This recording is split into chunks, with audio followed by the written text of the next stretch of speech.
Com a chegada das festas de fim de ano e a alta temporada, cresce o número de turistas que visitam Maceió.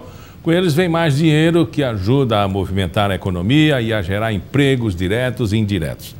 Mas segundo uma pesquisa feita pelo Serviço Especializado em Abordagem Especial da Prefeitura, nessa época do ano também aumenta o número de pessoas em situação de rua na cidade. Famílias inteiras ficam nas calçadas em busca de esmolas, muitas vêm do interior, outras são de moradores de bairros mais pobres. Na maior parte dos casos, muitas crianças e adolescentes ficam expostos. Uma maneira de aumentar a sensibilidade das pessoas com essa situação. A Secretaria de Assistência Social de Maceió realiza uma série de trabalhos com as pessoas em situação de rua na capital. Lançou um plano de trabalho da alta temporada de 2017. O objetivo é reforçar o atendimento que essa parcela da população recebe. Para explicar como esse plano vai funcionar e esse trabalho também, eu converso com a secretária Celiane Rocha. Qual é a proporção desse aumento da capacidade de recepção da cidade, economia e também das pessoas procurarem oportunidades? O final do ano é uma época em que todo mundo, primeiro, fica com o coração mais solidário, né? Todo mundo busca algo para doar, nem quem não tem doa o que já tinha e quem tem compra e faz arrecadações para fazer a doação. E aí as famílias já sabem disso e já esperam por isso. Então fica nessa exploração, muitas vezes, das crianças e adolescentes praticando a mendicância. A gente começou a separar. Existem agora famílias em situação de rua e famílias em situação de mendicância.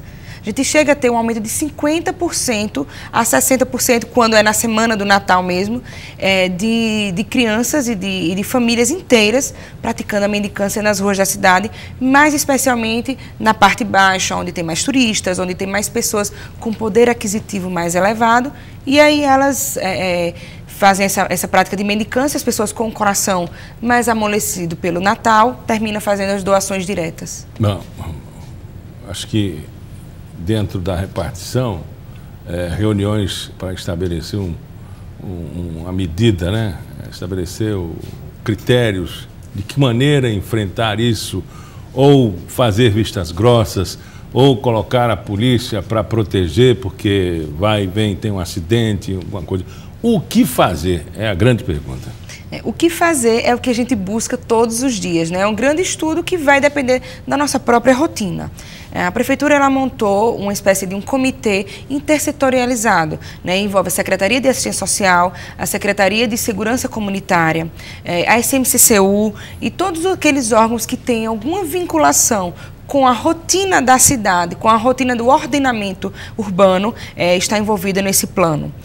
Existe o 0800, esse 0800 ele é atendido pela Guarda Municipal, que chama um grupo GPOP, que ele é um grupo especializado na população em situação de rua, em que a população pode denunciar, avisar, e a intenção da Prefeitura não é retirar as pessoas da rua, mas é dar a eles os direitos e também cobrar os deveres. A rua é pública, né? Qualquer cidadão pode ficar na rua, então a Prefeitura não pode obrigar ninguém a estar na rua. Ela não pode que as pessoas se retirem da rua.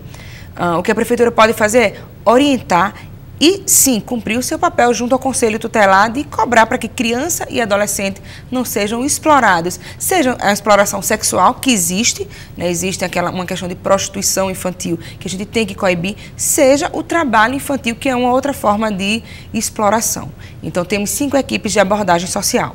Essas equipes, elas identificam a família que está na rua. O que a gente vem tratando nos últimos dias é que, normalmente, não são famílias de rua, não são famílias sem moradia, são famílias que têm a sua casa, a maioria delas nos bairros mais periféricos, né? Benedito Bentes, Tabuleiro, alguns Vergel, né? Bairros mais distantes e periféricos que essa população vem e a gente conseguiu já identificar carros que todos os dias, à noite, passam para recolher tão somente as doações que essas famílias adquiriram.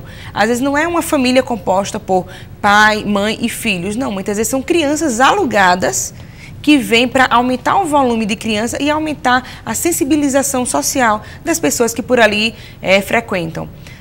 Alguns jornalistas, algumas reportagens têm acompanhado o trabalho e têm constatado que não são pessoas que necessitam das primeiras necessidades do poder público. Não é questão de moradia, não é questão de escola, é questão de hábito de praticar a mendicância. Nesse caso, a polícia pode intervir, o Conselho Tutelar pode intervir? Pode intervir e já está intervindo. O Conselho Tutelar, ele vai resguardar o direito daquela criança. Muitas pessoas falam, mas é melhor estar na rua do que estar em casa, do que estar aprontando ou fazendo algum malefício por aí. Mas o direito da criança é estar brincando, é estar tendo momentos lúdicos, seja com a família e, quando a ausência da família, com o poder público. A gente tem os serviços de convivência. É engraçado como a gente tem, no final do ano, um aumento da população em situação de rua e uma diminuição das crianças nos serviços de convivência. Para a gente fica muito lógico, como é da nossa rotina, fica muito claro e evidente que as crianças saem do serviço de convivência para praticar a mendicância nas ruas, e isso a gente vem tentando coibir e fazendo um trabalho educativo com essas famílias durante todo o ano. E vocês têm mapeado a origem dessas crianças, dessas famílias? Temos mapeado a grande parte das que estão no nosso hoje foco principal, que é a orla da cidade, né? A gente tem que entender que faz parte da nossa economia trazer o turista. E o turista, ele não quer ver uma cidade com tanta miséria. E a gente precisa, sim, escancarar e mostrar as nossas feridas e admitir os nossos problemas e dizer que temos, sim, população em situação de rua, mas a gente tem o dever de coibir a prática da mendicância. Então, a maioria vem do Benedito Bentes e de municípios circunvizinhos, né? A gente tem aí uma grande problemática, que é o desemprego, que é a situação econômica do estado, do município. Tá difícil. E aí essas famílias vêm para Maceió por ter essa maior circulação de dinheiro e de doações. Então vem para cá. Qual seria a alternativa para essas famílias, essas crianças? O primeiro ponto se essa família já é identificada pela assistência social e estava no serviço de convivência não dá férias, como a escola, né? Serviço de convivência continua, elas precisam estar no serviço de convivência. E temos as ações do PET Volante. O PET Volante é do Programa de Erradicação do Trabalho Infantil. Quando tem eventos na cidade, grandes shows, grandes aglomerações, a gente vai com a equipe do PET para que a família ela fique trabalhando, fazendo processo de catadores, trabalhando até com a própria... com os próprios ambulantes mesmo, que eles levam as crianças ficam com a gente no Programa de Erradicação do Trabalho Infantil e os adultos ficam trabalhando ali mesmo na madrugada, seja qual for o horário. E tem plantão noturno? Temos o plantão noturno para o PET, a depender da situação que a cidade está vivenciando. Vou te dar o último exemplo nosso, foi a Expo Agro. Quando teve a Expo Agro, a gente colocou a equipe do PET Volante junto para que os pais pudessem continuar fazendo o seu trabalho, mas que as crianças e os adolescentes não fossem explorados e ficassem conosco, né? Tendo uma guarida segura para que os pais pudessem trabalhar com tranquilidade. Mas parte também, a gente não vai conseguir fazer nenhum tipo de trabalho 100% eficaz se a sociedade não nos ajudar, não dando essa esmola direta todos os dias nas ruas.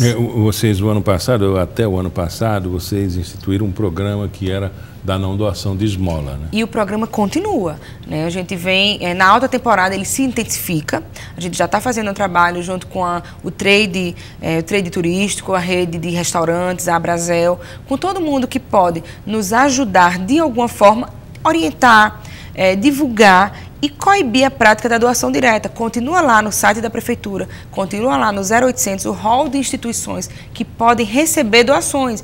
E a gente não quer essa doação para o poder público, não. A gente quer que a doação continue. A gente estimula a caridade, porque são pessoas que ajudam e muito o poder público, porque a gente não consegue ter uma rede que consiga fazer essa doação chegar a todos que precisam. Então, é necessário sim essas doações, mas que elas não sejam feitas nas ruas, que elas não sejam feitas diretamente às pessoas. Porque a gente já identificou muita gente que fralda descartável, que é doada nas ruas, ela não vai para o fim, ela é vendida e há pessoas que compram. A gente precisa educar que essa pessoa não compre de quem vendeu nas ruas, né? Essa esperteza termina causando muito malefício para o poder público. É uma questão social, mas também de muita consciência, né? Muita consciência, é uma educação doméstica, né? A gente fala que tem que aprender em casa que a doação direta nas ruas ela prejudica o trabalho de quem quer fazer uma coisa séria. Né? Se o poder público não quisesse ser sério, fechava os olhos, permitia que isso acontecesse, porque a população ia estar todo mundo sorrindo. Né? E que poder público não quer a população sorrindo, né? Uns sorrindo porque está doando, as pessoas gostam de doar, e outros sorrindo porque está recebendo. Mas isso para o futuro, não é a forma correta de se lidar. Isso prejudica e muito o trabalho da assistência social, porque estimula. Esse ano vai ser diminuído essa frequência, principalmente na orla, no último ano, no último dia do ano, porque a prefeitura suspendeu toda aquela festa, né, de Réveillon. Isso diminui o trabalho de vocês? Como é que vocês vão sentir isso? No nosso trabalho ele não diminui, não há um grande impacto, porque termina havendo sim uma grande circulação de pessoas, seja para assistir aos fogos, porque é hábito nosso, né, de ir para a praia, seja porque a população vai lá pular as ondas e tem esse hábito, né, todo mundo, sejam os católicos, os egressos das religiões de matrizes africanas, todos eles vão até o mar, vão à praia, e onde tem pessoas, há ambulantes, há pessoas querendo fazer alguma renda e há crianças sendo exploradas, ou, no mínimo, acompanhando os pais que não tiveram com quem deixar. Então, cabe a gente estar por trás, não estar aparecendo, mas estar trabalhando o tempo todo para coibir esse tipo de prática. Nos sinais, a gente vê diariamente as pessoas, né, principalmente crianças, né, aumentou consideravelmente no mês de dezembro essa demanda de crianças tentando limpar o vidro do carro, porque não alcança, né? E isso é usado pela até sensibilização contra a criança. Mas vocês têm um trabalho efetivo ali durante o dia, junto com essas famílias? Temos. A gente tem tanto o trabalho do Pet Volante, né, que é um carro que vai em busca dessas crianças, saber quem são, quanto os serviços de convivência dentro dos CRAs. A ideia é que essas famílias saiam. Como é que a gente tem feito? Quase todas recebem Bolsa Família. Mas é um direito deles receber. Mas eles precisam cumprir as regras. E aí, quem está colocando a sua criança em risco não está cumprindo as regras. Se ele recebe o benefício para cuidar da criança, ele precisa cuidar da criança. E não ficar, como muitas vezes a gente vê, o pai e a mãe embaixo da sombra na árvore e a criança fazendo o trabalho nos sinais. Então, deixa a criança conosco, deixa a criança no CRAS mais próximo da sua casa ou no serviço de convivência. A gente tem, só em Maceió, são 18 lugares. Então, a gente tem capilaridade para conseguir colocar, se não todo mundo, mas boa parte dessas crianças. Então, a gente precisa que o poder público possa agir para que a sociedade entenda qual é o nosso papel. Porque se continuar com a doação direta nas praças ou nas avenidas da nossa cidade, a população não vai deixar. Porque é hábito, porque a gente trabalha essa contracultura, né? É cultural que as pessoas queiram doar e que outras estejam ali para receber. A gente encontra volumes de carros, de fretes, para conseguir retirar a doação que toda essa população ganha durante o dia. Conversamos com Celiane Rocha, ela é secretária municipal de assistência social. Muito obrigado pela entrevista. Muito obrigada, a gente está à disposição. Pauta Especial fica por aqui, voltamos amanhã às 11h30 da manhã ao vivo, com reprise às 5 da tarde. Até lá.